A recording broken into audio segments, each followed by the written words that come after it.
আজ সকালে আবির যখন টেলিফোন করেছিল তখন আমি বেরোচ্ছিলাম খবরের কাগজের অফিসে। সেখানে যাওয়ার প্রয়োজন ছিল। তাছাড়া কাল রবিবার, কালকের কাগজের পাতায় তো এই আমার খবরটাই বেরোবে। কয়েকদিন ধরে বেশ ঘোরাঘুরি করে কয়েকটা খবর জোগাড় করেছিলাম রবিবারের পাতার জন্য। এগুলো নিয়েই আজকে বসবো বলে ভেবেছিলাম, কিন্তু এখন মনে হলো সেটা হবে না। সকালে খানিকটা কাজ এগিয়ে রেখেছিলাম, কিন্তু দুপুরের দিকে আবির যখন বলল, মথুরবাবু, চলে এসো, বেশি দেরি করো না। আমাদের একবার বেরোতে হবে। সে কি, এখন আবার কোথায় যাব? তোমার হাতে তো কোনো কেস ছিল বলে মনে পড়ছে না। ছিল না, কিন্তু আসতে কতক্ষণ। তবে ব্যাপারটা অন্যরকম, আর এখনই হয়েছে। একটা খুন হয়েছে। তুমি যত তাড়াতাড়ি পারো চলে এসো, তারপর আমাদের বেরোতে হবে। খুনের কথা শুনে বাড়িতে বসে থাকা যায় না। তাছাড়া এভাবে আবিরের সঙ্গে কেসে জড়িয়ে পড়লে মাঝে মাঝে কিছু খবর আমাদের খবরের কাগজে প্রতি রবিবারে বের করা যায়। তাতে খবরের কাগজের মালিক, অর্থাৎ যিনি আমার পরিচিত আত্মীয় এবং যার জন্যই রবিবারের পাতাটি আমি ভালোভাবে করতে পারি, আর তাকেও মাঝে মাঝে সন্তুষ্ট করা যায়। সেই মতো আবিরের টেলিফোনটা নিয়ে চিন্তায় পড়েছিলাম। বাড়িতে ফিরে না হয় কাজগুলো নিয়ে বসা যাবে, এখন যাওয়া দরকার। আবিরের বাড়ি গিয়ে পৌঁছতেই দেখি সে প্রায় তৈরি হয়ে রয়েছে। বললাম, কি ব্যাপার, হঠাৎ এই দুপুরে এত জরুরি তলব কেন? হরিতা চা নিয়ে এসেছিল। বোধহয় আমায় দেখেই হাতের ইশারায় চায়ের কাপ রাখতে বলে এবং আমায় বসতে বলে আবির বলল, বসো মথুর। মিস্টার রায় এখনই এসে পড়বেন। তাছাড়া পুলিশের জিপেই আমরা ঘটনাস্থলে যাব। চাটা খেয়ে নাও। আশা করি তাড়াহুড়ো করে বেরোবার সময় কিছু মুখে দেওয়ার তুমি সময় পাওনি। ব্যাপারটা যে আসলে কি সেটা আমি নিজেও জানি না, বুঝলে। একটা খুন হয়েছে, এবং সেই খুনটা হয়েছে এক অভিনেত্রীর। আমি চমকে উঠলাম। খবরটা চটকদার বলেই শুধু নয়, হঠাৎ করে একজন অভিনেত্রী খুন হতে গেল কেন, সেটাও কেমন যেন আমায় চমকে দিল। বললাম, কোথায় বলো তো, তুমি কখন জানলে? দুপুরবেলায়। তখনও ঘুমটা ভালোভাবে ভাঙেনি। হঠাৎই টেলিফোনটা এলো। তুমি তো জানোই, বই পড়তে পড়তে মাঝে মাঝে ঘুমিয়ে পড়ার অভ্যাসটা আমার আছে। টেলিফোনের আওয়াজে ঘুম ভেঙে যায়। ফোন তুলতেই মিস্টার রায় বললেন, হ্যালো, আবিরবাবু, বড় বিপদে পড়ে গেছি। আপনাকে প্রয়োজন। কতক্ষণের মধ্যে আসতে পারবেন বলুন তো? বেশি দূরে কোথাও নয়। আমাদের থিয়েটার হল রয়েছে সেইখানে। থিয়েটার হল মানে নরেশপুরের বিনোদিনী মঞ্চ? হ্যাঁ, ওইখানেই। তবে থিয়েটার হলের ভেতরে একটা খুন হয়েছে।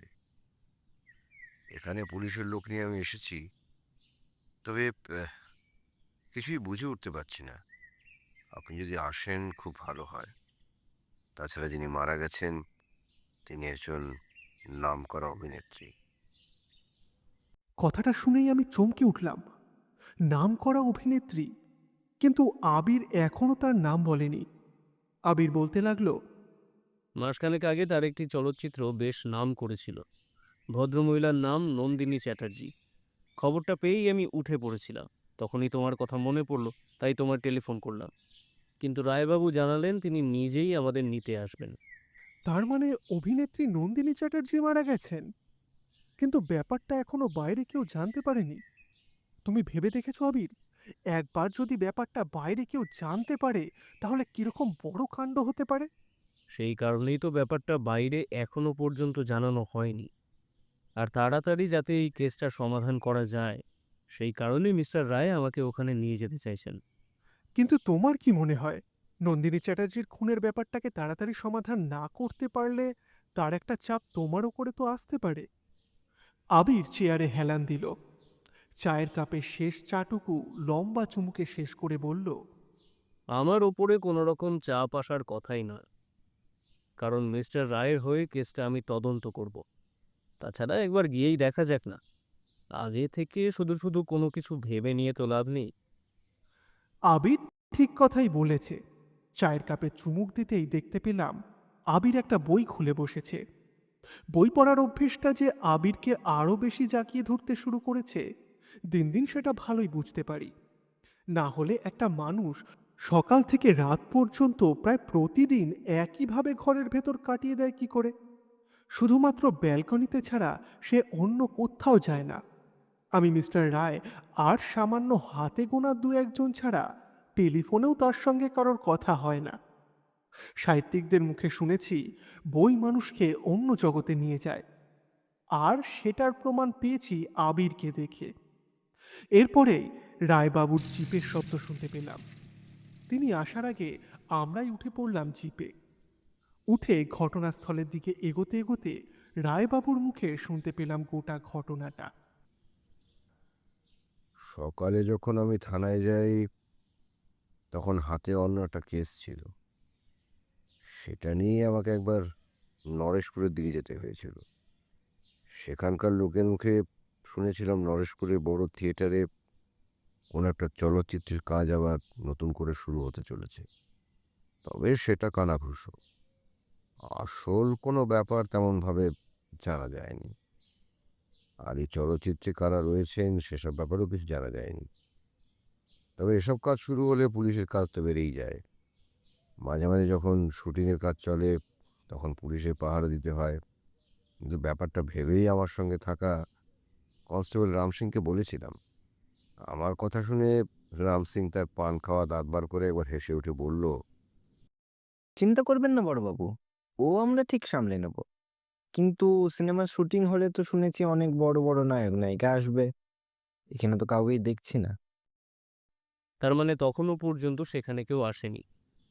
আসল ব্যাপারটা তার মানে হয়েছিল দুপুরবেলায় কিংবা তার একটু আগে। না, তখন তো জানতাম না। ওই থিয়েটার রুমের ভেতরের দিকে যে ঘরগুলো রয়েছে সেখানে ওদের কোনো একটা মিটিং চলছিল। সকালে নয়, তবে আমরা যখন ওখান থেকে ঘুরে আসি ঠিক সেই সময় চলছিল। তারপর থানায় টেলিফোন করে ব্যাপারটা জানানো হলে আমরা সেখানে যাই। বুঝতেই পারছেন, গিয়ে ব্যাপারটা দেখে শুনে তারপরে আপনাকে টেলিফোন করেছিলাম। নন্দিনী চ্যাটার্জি খুন হয়েছে, কিন্তু ব্যাপারটা এখনো পর্যন্ত আপনারা বাইরে কাউকে জানতে দেননি। পুলিশ কি ব্যাপারটা অন্যরকমভাবে তদন্ত করতে চাইছে? এখনো পর্যন্ত তার পরিবারের লোকেদের ছাড়া আর কাউকে জানানো হয়নি। আমার সন্দেহ হচ্ছে ওইখানে নন্দিনী চ্যাটার্জি ছাড়া বাকি যে চারজন রয়েছে তাদের মধ্যেই কেউ কাজটা করেছে। তারা ছাড়া বাইরের কেউ যদি কাজটা করেও থাকে তাহলে ওদের মধ্যে থেকে কেউ তাকে সাহায্য অবশ্যই করেছে। থিয়েটারের যে ঘরে মিটিং চলছিল সেই ঘর এবং আশেপাশের জায়গাটা আপনি একটু ভালো করে দেখলেই বুঝতে পারবেন। এমনকি থিয়েটারের বাইরে দুদিকে দুজন দারোয়ান থাকে, তাদের সঙ্গেও সামান্য কথাবার্তা বলা হয়েছে। কিন্তু সব কিছুই বড় অদ্ভুত। এতক্ষণ আবির চুপ করে বসেছিল, এবার বলল, তার মানে আপনি সন্দেহ করছেন খুনি ওইখানেই কোথাও রয়েছে, আর তাই তাদেরকে ওইখানে রেখে আপনি আমায় নিয়ে যাচ্ছেন। হুঁ, কেসের তদন্ত কি আজকেই করে ফেলতে চাইছেন? মিস্টার রায় আবার সামান্য হাসলেন, তবে সেই হাসিতে যেন একটা বিরক্তি ভাব নিয়ে এসেছিল। তিনি বললেন, দেখুন, একবার যদি খবরটা বাইরে যায় আর তারপর যদি এসব নিয়ে চারিদিকে লোকজন জানতে শুরু করে তাহলে পুলিশের উপর যে কত বড় চাপ নেমে আসতে পারে তা আপনি জানেন। তাই এখনই যদি লোহা গরম থাকতে থাকতে কিছু করা যায় তার জন্যই আপনাকে ডাকা। যদি কেসটা তাড়াতাড়ি মিটিয়ে নেওয়া যায় তাহলে পুলিশের চাপ অনেকটা কমে যাবে। মিস্টার রায় যা বললেন তাতে ভালো করে কিছু বোঝা গেল না। তবে নন্দিনী চ্যাটার্জির খুনের জন্য যে ওখানকার চারজনের মধ্যে কাউকে সন্দেহ করছেন না সেটুকু পরিষ্কার হয়ে গেল। আবির কিন্তু আর কিছু বলল না। এই রকম সময়ে ও খুব বেশি কথা বলে না, কারণ আবির বলে, দেখো মুথুত, কোনো কেসের ব্যাপারে হাত দেওয়ার আগে সেই কেসের ব্যাপারে খানিকটা জেনে নেওয়া প্রয়োজন। কিন্তু সেটা না জেনে সেটা নিয়ে কোনো রকম চিন্তা ভাবনা করা বা মন্তব্য করা ঠিক নয়। বিশেষত প্রত্যেকটা কেসকে একটা নির্দিষ্ট প্যাটার্ন ধরে সমাধান করতে হয়। প্যাটার্ন ধরে সমাধান করতে গিয়ে প্রথমেই সমস্ত তথ্য জোগাড় করে ফেলতে হয়। তার আগে কাউকে সন্দেহ করা বা কোনো মোটিভ খাড়া করা বোকামির কাজ। আমরা থিয়েটারের কাছে গিয়ে পৌঁছতেই দেখতে পেলাম দুজন পুলিশ কনস্টেবল দাঁড়িয়ে আছে। আশেপাশে দু একটা ছোটখাটো দোকান। পথ চলতি লোকেরা মাঝে মাঝে কৌতূহলী চোখে ভেতরের দিকে তাকিয়ে দেখছে বটে, তবে ভেতরে যে এমন কিছু একটা ঘটে গেছে সেটা তখনও কেউ জানতে পারেনি। আমরা ভেতরে ঢুকতেই মিস্টার রায় কনস্টেবল দুজনকে কি যেন বলে দিলেন। বোধহয় যাতে আরও ভালো করে পাহারা দেওয়া হয়, বাইরের কাউকে ঢুকতে না দেওয়া হয়, সেটাই বলে দিলেন। এদিকে ততক্ষণে দুপুর পেরিয়ে বিকেল নামতে শুরু করেছে।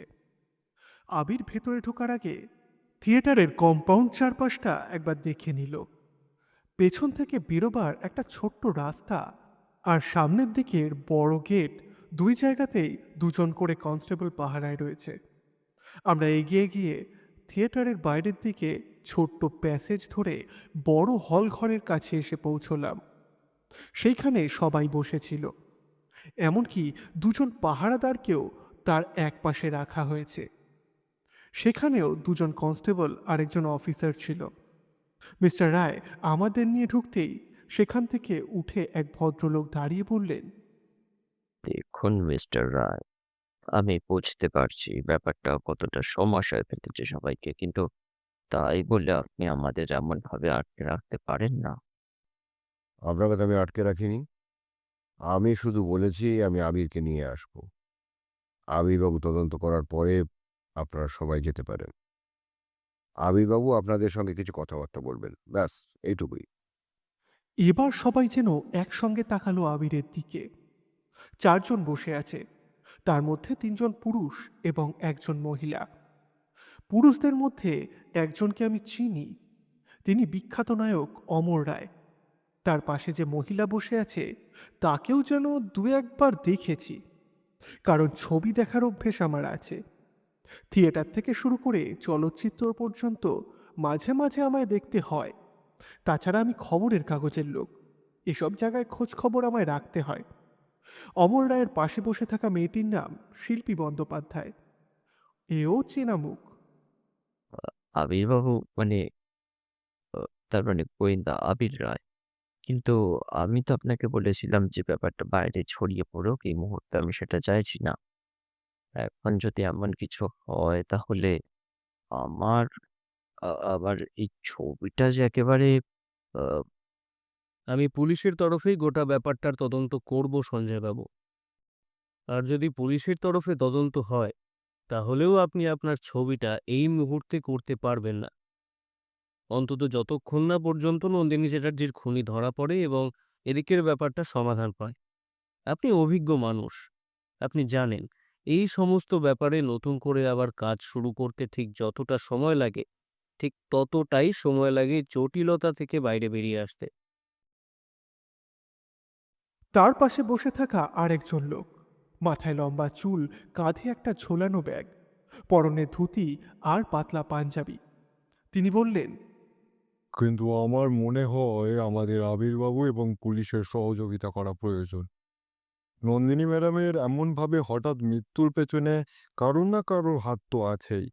আমাদের মধ্যে হোক কিংবা বাইরের কেউ হোক, আমাদের মধ্যে থেকেই একজন যদি খুনি হয় তাহলে তার পাশে বসে থাকতে আমি অন্তত রাজি নই।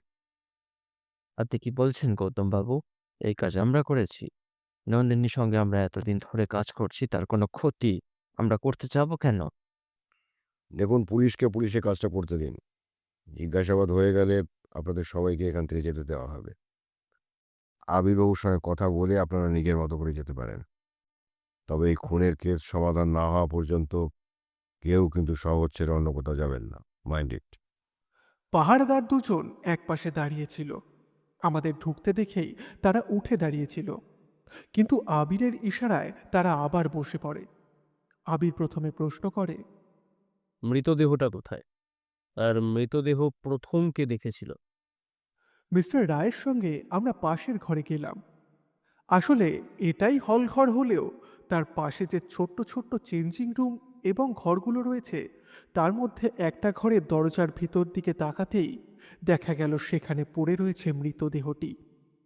আর সেই মৃতদেহর দিকে তাকাতেই দেখতে পেলাম মহিলা উপুর হয়ে পড়ে আছে।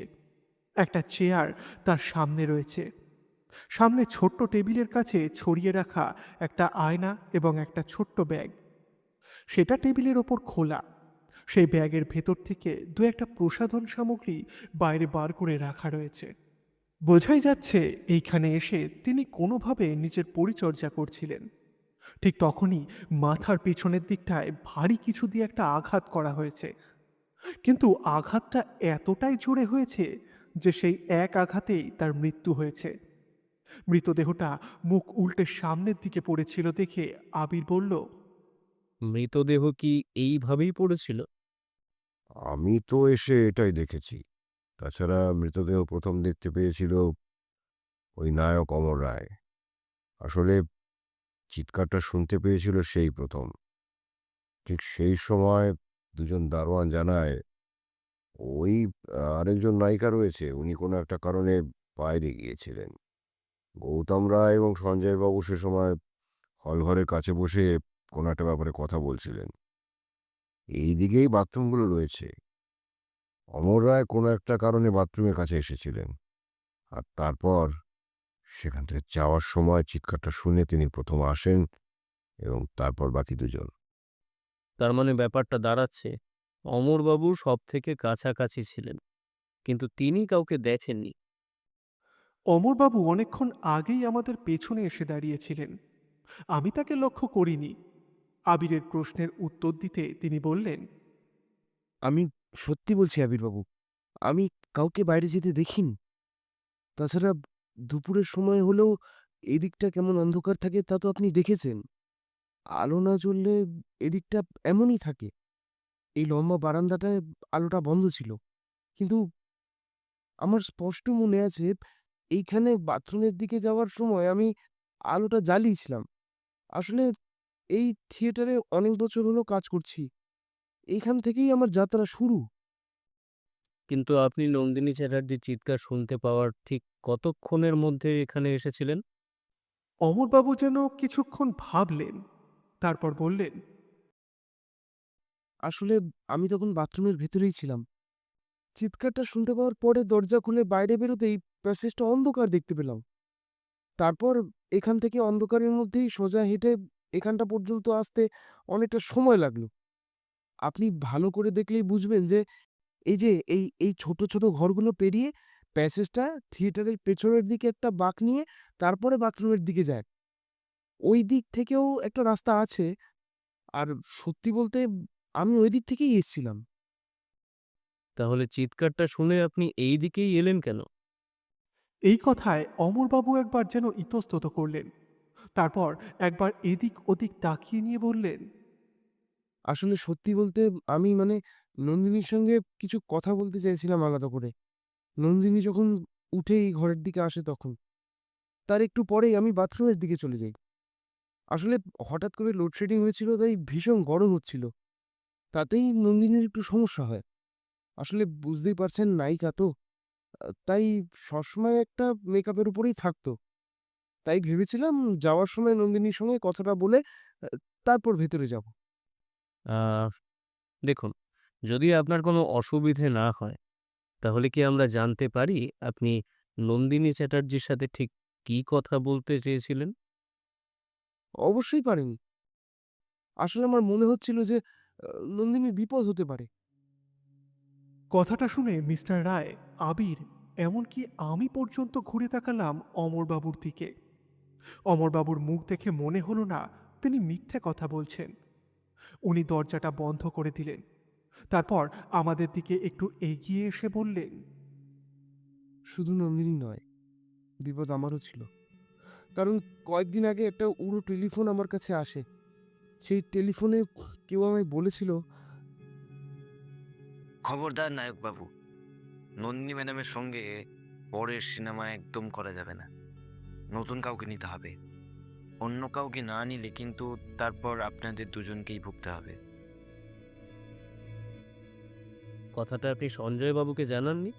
যতদূর আমি জানি সঞ্জয়বাবুই আপনাদের এই যে নতুন সিনেমার কথা চলছে তার ডিরেক্টর, তাই তো?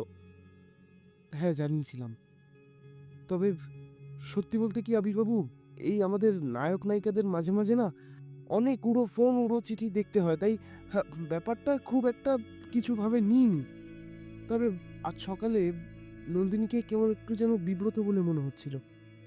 বারবার এদিক ওদিক দেখছিল, এমনকি বেশ কয়েকবার মিটিং ছেড়ে উঠে বাইরের দিকে চলে গিয়েছিল। তাতেই মনে হয়েছিল ওকে কথাটা বলা দরকার, তাই বলবো ভেবেছিলাম, কিন্তু তার আগেই হুম। আর এই বিপদটা কার দিক থেকে আসতে পারে বলে আপনার মনে হয়েছিল সেটা বলুন তো? জানি না। প্রথমত আমাদের এই যে সিনেমার গল্পটা গৌতম বাবুর, মানে যে ভদ্রলোককে দেখলেন তারই গল্প। তিনি প্রথম থেকেই চাননি যে আমি আর নন্দিনী এই সিনেমাটা করি। তিনি অন্য কাউকে চেয়েছিলেন। যদিও বুঝতেই পারছেন যে এসব ক্ষেত্রে তাদের হাত থাকে না, সঞ্জয়বাবুর কথাই শেষ কথা। কিন্তু তবু গৌতমবাবু কিছু করতে পারে বলে আমার মনে হয় না। তিনি তিনি অন্যরকম মানুষ। আপনার কি মনে হয় এই ঘরে যে চারজন আছে, মানে আপনাকে নিয়ে, তাদের মধ্যেই কেউ একজন কি খুনটা করেছে? অমরবাবু ফ্যাকাশে চোখে আমাদের দিকে তাকালেন, তারপর আস্তে আস্তে বললেন, মানুষ করতে পারে না এমন কিছু হয় না। আমরা সিনেমা জগতের মানুষ। সিনেমাতেই এমন অনেক অবিশ্বাস্য কিছু দেখতে হয়, করতে হয়। তবে সমস্ত কিছুই কিন্তু এই বাস্তব থেকেই নেওয়া। আবির বেশ কিছুক্ষণ চুপ করে বসে রইল। তারপর মিস্টার রায়কে কি যেন বলতেই তিনি বেরিয়ে গেলেন। একটু পরে মৃতদেহ পোস্টমর্টমের জন্য নিয়ে যাওয়া হলো। মৃতদেহ তোলার সময় আবির ভালো করে খুঁটিয়ে খুঁটিয়ে মৃতদেহটা দেখে নিল। তারপর ঘরের ভেতরে থাকা জিনিসপত্রগুলো সব কিছুই পোস্টমর্টমের সঙ্গে পাঠিয়ে দিয়ে আমরা গিয়ে বসলাম সেই বড় হল ঘরের কাছে। মনে মনে ভাবছিলাম আবির এত কি ভাবছে। বিশেষ করে অমরবাবুর কাছ থেকে কথাগুলো শোনার পর তো বোঝাই যাচ্ছে যে কোনো একজন শত্রু নন্দিনী চ্যাটার্জিকে মারতে চেয়েছিল। তাহলে সেই কি কোনোভাবে খুনটা করেছে? কিন্তু সমস্যা হলো, সে ভেতরে ঢুকলো, খুন করলো, তারপর বাইরে চলে গেল। কেউ কিছু দেখতে বা জানতে পারলো না। এত কিছু এত সহজে করলো কি করে? আমরা হল ঘরের কাছে গিয়ে ততক্ষণে বসে আছি।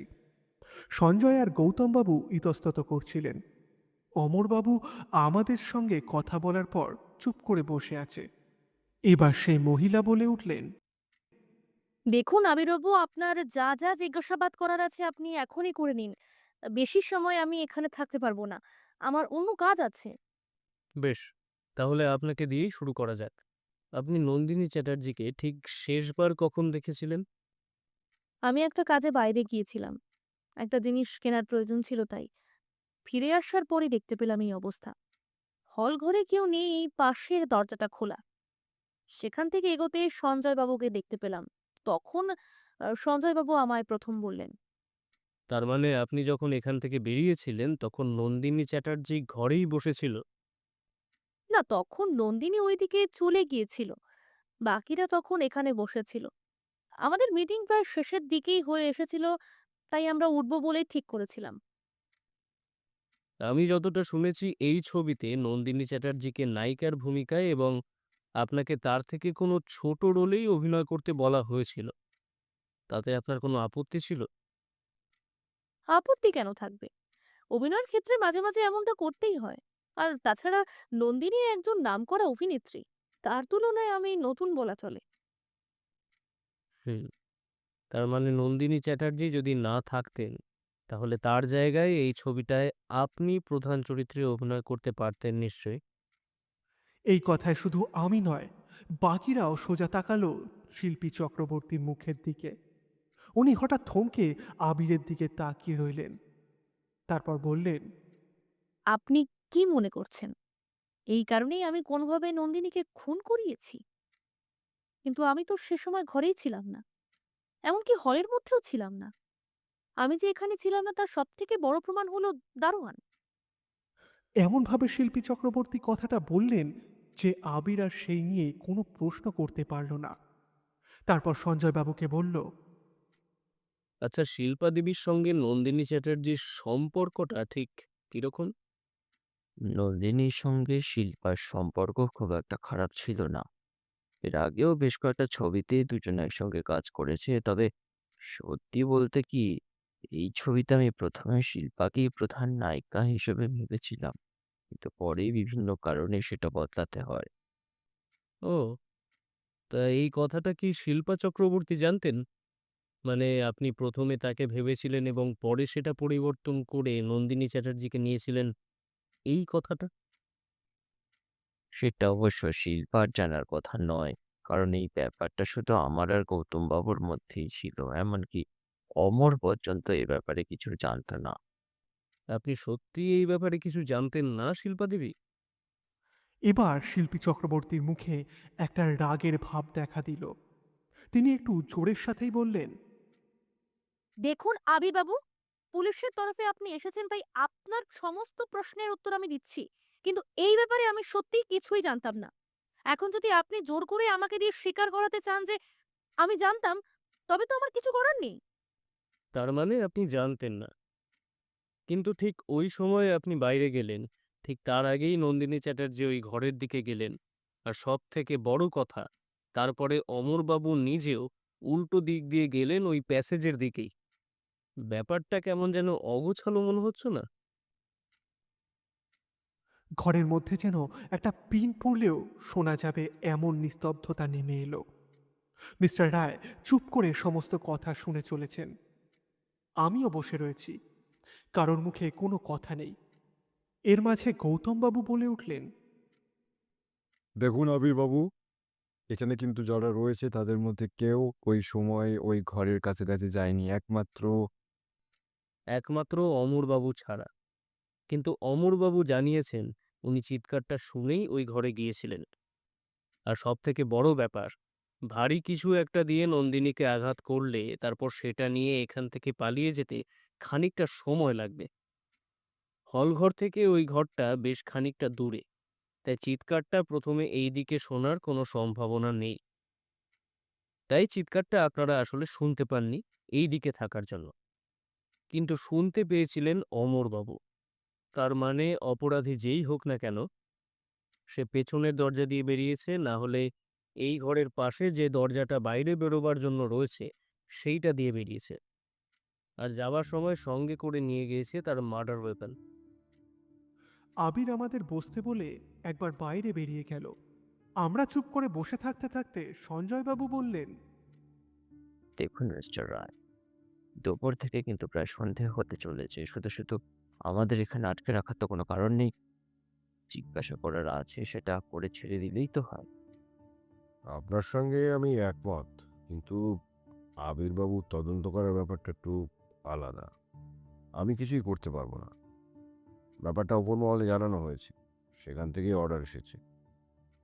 আপনি যদি আমাদের সঙ্গে সহযোগিতা না করেন তাহলে আপনার ছবি নিয়ে কিন্তু সমস্যাটা বাড়তে পারে। বিশেষ করে এখানকার সমস্ত কিছুর দায়িত্বে কিন্তু আপনিই ছিলেন। এই কথায় যেন কাজ হলো বুঝতে পারলাম।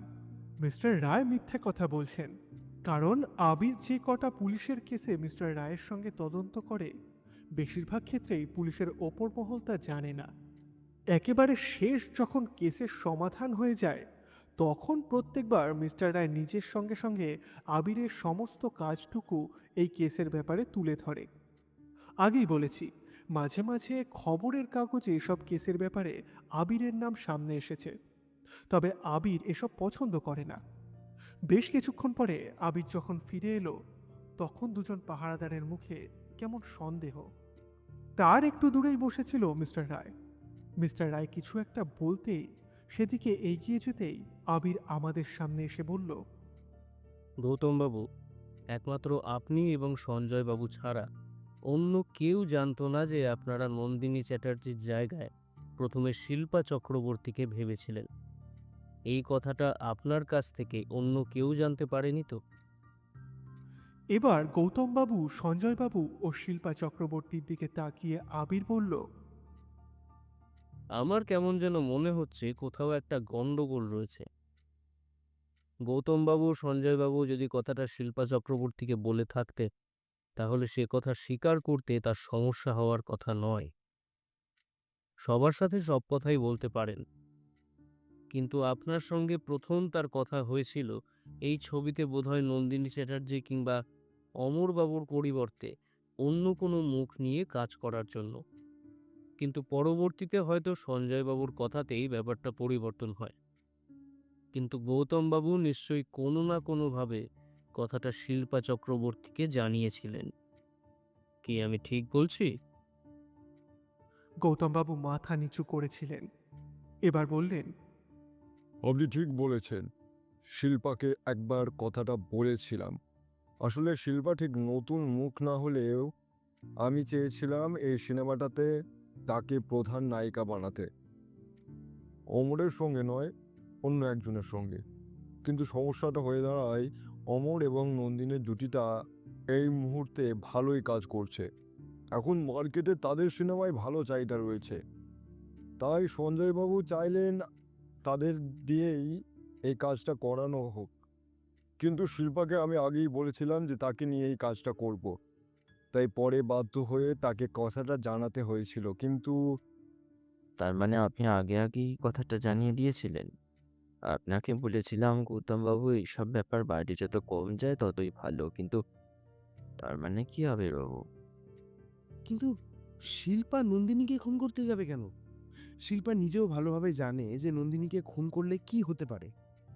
তাহলে আপনি কি বলতে চাইছেন আবিরবাবু? শুধুমাত্র প্রধান নায়িকা হওয়ার জন্য শিল্পা এমন করেছে? এইবার শিল্পী চক্রবর্তী আর চুপ করে বসে থাকতে পারলেন না। নিজের চেয়ার ছেড়ে উঠে দাঁড়িয়ে চিৎকার করে বলে উঠলেন, আপনারা ভুল করছেন। আমি এসব কিছুই করিনি। আমি প্রধান নায়িকা হতে চেয়েছিলাম সে কথা ঠিক, কিন্তু এমন ভাবে কাউকে খুন করে আমি সেটা হতে চাইনি। তাহলে নন্দিনী চ্যাটার্জিকে খুন করার পেছনে আর কার কি মোটিভ থাকতে পারে? আরেকটা কথা, মেকআপ রুমে নন্দিনী চ্যাটার্জি ছিলেন। সেই মেকআপ রুমে কি আপনি একবারের জন্য গিয়েছিলেন? হ্যাঁ, আপনি তো জানেন সিনেমায় অভিনেত্রীদের সবসময় পরিপাটিভাবে থাকতে হয়। তাই আমাকেও এর মাঝে দুবার মেকআপ রুমে যেতে হয়েছিল, কারণ একমাত্র ওই ঘরটাই খোলা ছিল। আপনি যে বাইরে গিয়েছিলেন এবং ফিরে এসেছেন, সেই সময়ের মধ্যেই সেটা এক দারোয়ান লক্ষ্য করেন। সেই দারোয়ানের কাছ থেকেই এই কথা আমি জানতে পেরেছি। সেই সময় আপনার কারোর সঙ্গে কথাবার্তা হয়েছে এমন কথাও সে আমায় জানায়নি। তাহলে আপনি যদি এই সময় বাইরে থেকে কাউকে পাঠিয়ে থাকেন, সেই ব্যাপারে আমাদের কাছে এই মুহূর্তে কোনো প্রমাণ নেই। কিন্তু শিল্পা তো বাইরে গিয়েছিল নন্দিনী যাওয়ার একটু পরেই। আর তারপরেই কিন্তু ব্যাপারটা ঘটে। ব্যাপারটা তো অতি সহজ। বাইরে গিয়ে শিল্পী চক্রবর্তী যদি কাউকে ভেতরে পাঠিয়ে থাকে, তাহলে সে নন্দিনী চ্যাটার্জিকে খুন করেছে, তারপর আবার বাইরে বেরিয়ে গেছে। এর মধ্যে এত কঠিন ব্যাপার আর কি আছে? শিল্পী চক্রবর্তী কিছু বলতে যাওয়ার আগেই আবির বলে উঠল, কিন্তু শিল্পা চক্রবর্তীর পক্ষে কাউকে ভেতরে ঢুকিয়ে খুন করানোটার একটা ইন্ট্রো আছে। কারণ যেভাবে নন্দিনী চ্যাটার্জিকে নিয়ে একটি লোক অমরবাবুকে হুমকি দিচ্ছিল এবং অমরবাবু সেই কথাটা নন্দিনী চ্যাটার্জিকে জানাতে চেয়েছিলেন, ঠিক সেইভাবেই শিল্পা চক্রবর্তীকেও কেউ হুমকি দিয়েছিল, তাই না? এইবার শিল্পী চক্রবর্তীর মুখটা কেমন যেন ফ্যাকাশে হয়ে গেল। সে একভাবে আবিরের দিকে কিছুক্ষণ তাকিয়ে বলল, আপনি কিভাবে জানলেন তা আমি জানি না। বোধহয় দারোয়ান আপনাকে জানিয়েছে। কিন্তু দারোয়ানকে তো আমি কিছু বলিনি। আপনি কি করে জানলেন? আপনি নিশ্চিন্ত থাকুন, আপনার ক্ষতি কেউ করতে পারবে না। কিন্তু এখানে বড় কোনো একটা গন্ডগোল হয়েছে যেটা এখনো পর্যন্ত আমি ধরতে পারছি না। আচ্ছা সঞ্জয়বাবু, আজ সকাল থেকে যা যা ঘটেছে সমস্ত ব্যাপারটা আমাকে একবার খুলে বলুন তো। এইবার সকলেই অবাক হয়ে গেল। মিস্টার রায় বললেন, আবিবাবু, আপনি কি করতে চাইছেন আমি কিন্তু কিছুই ঠিক বুঝতে পারছি না। আপনি সমস্ত কিছুই তো প্রথম থেকে একবার শুনেছেন, সবার সাথে কথাও বললেন, তাহলে আবার কেন? কোথাও একটা অসঙ্গতি রয়ে যাচ্ছে মিস্টার রায়। কোথাও একটা খটকা থেকে যাচ্ছে। এই ঘর থেকে মিটিং শুরু হওয়ার পর এবং নন্দিনী চ্যাটার্জির মৃত্যুর মধ্যে ঠিক কে কে এই ঘরের বাইরে গিয়েছিল? আমি আর গৌতমবাবু এখানেই ছিলাম। আমরা নিজেদের চেয়ার থেকে একবারও উঠিনি। বাইরেই চায়ের দোকান বলাই ছিল। দারোয়ান দুবার চা নিয়ে এসেছিল এবং তার মধ্যেই অমর একবার আর শিল্পা এবং নন্দিনী কয়েকবার মেকআপ রুমের দিকে গেছিল। আসলে এখানকার ফ্যানটা খারাপ হওয়ার জন্য ওদের সত্যি একটু সমস্যা হচ্ছিল বটে। তাছাড়া নন্দিনী একবার বাইরে গিয়েছিল না? ওই যে যখন মেকআপ রুমের দিকে যায় তার একটু আগেই তো মনে হয়। এই সময় হঠাৎ যেন অমরের কিছু একটা মনে পড়ে গেছে। সেই কথাটা মনে পড়তেই তিনি বলে ওঠেন, একটা কথা মনে পড়ছে আবিরবাবু। হয়তো তেমন কিছু নয়, তবু আপনারা ওই মেকআপ রুম থেকে যে জিনিসপত্রগুলো নিয়ে গেছেন তার মধ্যে একটা লাল রঙের ওড়না পাওয়া গেছে। সেই ওড়নাটা কিন্তু নন্দিনীর নয়, সেটা শিল্পার। হয়তো কোনোভাবে চেঞ্জ রুমে গিয়ে অন্যটাকে সে খুলে রেখে এসেছিল। সেটা পুলিশের লোক নন্দিনী চ্যাটার্জি ভেবেই তুলে নিয়ে গেছে। হঠাৎ করে আবিরের চোখ যেন জল জল করে উঠল। সে সঙ্গে সঙ্গে বলল, আপনার কাছে যে হুমকিটা এসেছিল সেটা হলো আপনি এবং নন্দিনী চ্যাটার্জি যদি ছবিটা করেন তাহলে তার ফল ভালো হবে না। এই কথাটা আপনাকে কবে বলা হয়েছে? এই কথাটা আমায় বলা হয়েছিল ওই ধরুন ৫-৬ দিন আগে। তবে সত্যি বলতে আমার কিন্তু মনে হয়েছিল একটা কথা।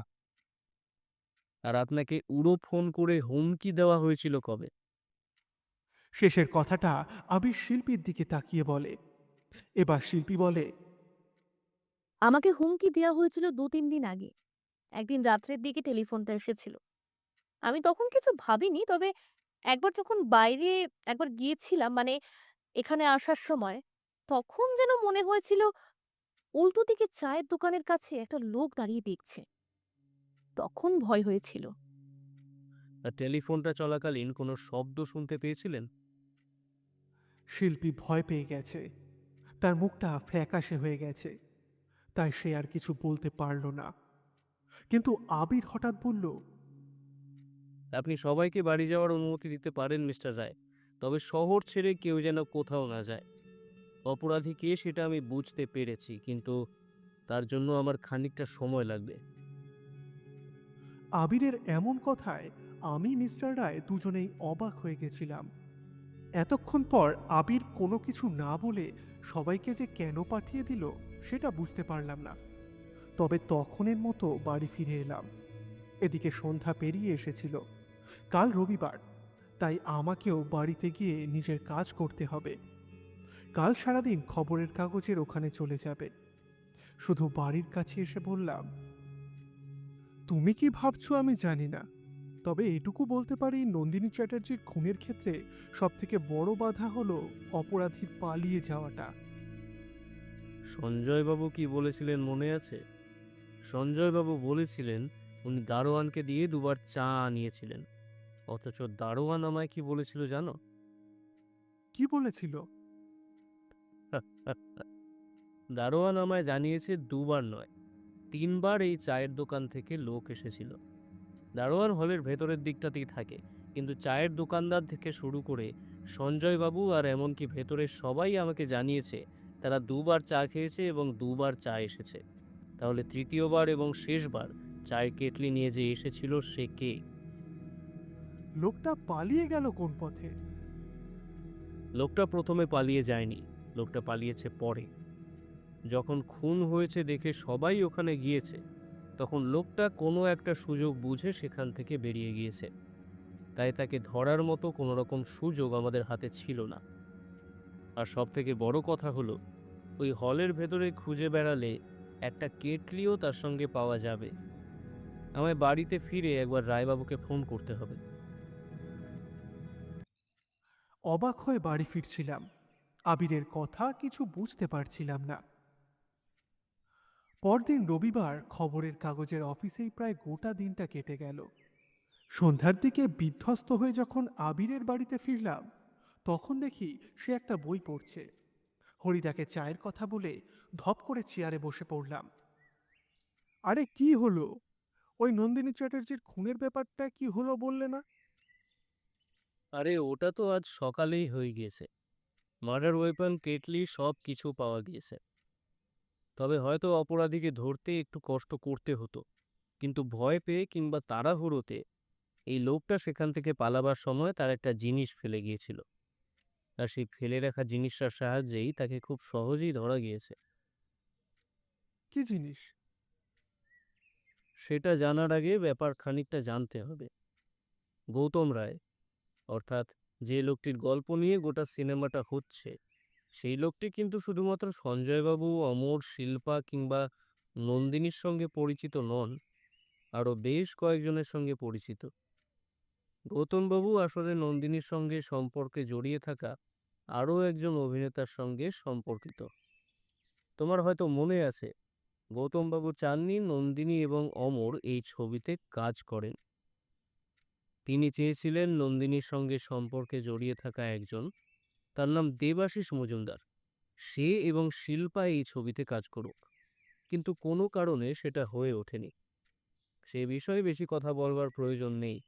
প্রথমে অমরবাবুকে ভয় দেখানো এবং নন্দিনী চ্যাটার্জিকে ভয় দেখানোর কাজটা গৌতমবাবু নিজে না করালেও শিল্পা এবং পরিচিত আরেকজনকে দিয়ে উনি করান। আর টেলিফোনগুলো তার সেই পরিচিত লোকটাই করেছিল। কিন্তু পরবর্তীতে যখন শিল্পার কাছে উড়ো টেলিফোন আসে, তখন কিন্তু সে ভয় পেয়ে যায়। কিন্তু নন্দিনী চ্যাটার্জি ভয় পাওয়ার মতন মানুষ ছিলেন না। সে দেবাশিসের সঙ্গে গোটা ব্যাপারটার কথা বলেন এবং দেবাশিস ও নন্দিনী মিলে ঠিক করে শিল্পাকে পথ থেকে সরিয়ে দিতে হবে। আর তার জন্য তারা ঠিক করে ওই লোকটাকে। মানে থিয়েটার হলে যেদিন মিটিং হয়েছিল সেই দিন? একদম ঠিক কথা। দ্বিতীয়বারের পর তৃতীয়বার যখন চায়ের কেটলি নিয়ে লোকটা ভেতরে ঢুকেছিল, তখন দারোয়ান কিন্তু কোনো কিছুই ভাবে না। কারণ এর আগে শিল্পা এবং নন্দিনী শুধু একবার বাইরে বেরিয়েছিল। তাই দারোয়ান হয়তো ভেবেছে কোনোভাবে তাদের মধ্যে কেউ চায়ের কথা বলেছে। লোকটিও ঢোকার সময় তাদের মধ্যে কারোর কথাই বলেছিল। সে বলেছিল শিল্পার কথা, যাতে পরে কোনো কিছু হলে তখন শিল্পাকেই সমস্ত ব্যাপারে ফাঁসিয়ে দেওয়া যায়। কিন্তু তার আসল উদ্দেশ্য ছিল শিল্পা চক্রবর্তীকে খুন করা। তার মানে তুমি বলতে চাইছো নন্দিনী চ্যাটার্জির আনা লোক নন্দিনী চ্যাটার্জিকেই খুন করেছে? কিন্তু সে যে দেবাশিস মজুমদার, সেটা তুমি ধরলে কি করে? সে কথা পরে বলছি। আর দারোয়ানকে বলে ওই লোকটা কিন্তু হলঘরের ভেতরে ঢোকার পর সোজা বড় হলঘরে আসে না।